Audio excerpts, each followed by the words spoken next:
చెప్పండి. పనికి మాలిన వదరబోతో నశించును. దోయగు నశించాడు, గొల్యాతు నశించాడు, ఇక ఆఖరిగా నాబాలు నశించాడు. దోయగులా ఉండొద్దు, గొల్యాతులా ఉండొద్దు, నాబాల్లాగా ఉండొద్దు, ఏసేలాగా ఉందాం.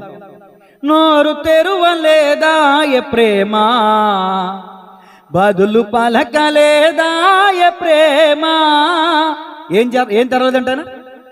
నువ్వు దేవుడు అయితే నువ్వు రక్షించుకో, నువ్వు దేవుడి కుమారుడు అయితే నువ్వు సిలువ దిగు, 3 మేకులు పీక్కులేని వాడివి సర్వ జనాన్ని రక్షిస్తావనంటే ఆయన నోరు తెరవలేదు తెలుసా? అది మా అధికారం అంటే. యేసయ్య ప్రేమ కలిగి ఉండాలి, యేసయ్య వలె మనం ఉండాలి. ఆయన ఎక్కువగా మాట్లాడేవాడు కాదు. దేవుని స్తోత్రం చెప్పండి గట్టిగా. ఆయన బోధిస్తే ఆయన బోధ వల్ల అనేక మంది బాగుపడేవాళ్ళు. ఆయన బోధ అంటా ఉంటే గుడ్డోళ్ళకు చూపు వచ్చేస్తుందంట, ఆయన బోధ అంటా ఉంటే కుంటోళ్ళు నడిచేస్తున్నారు, ఆయన బోధ వింటా ఉంటే పక్షవాయు గలవారు లేచి గంతులేస్తారు.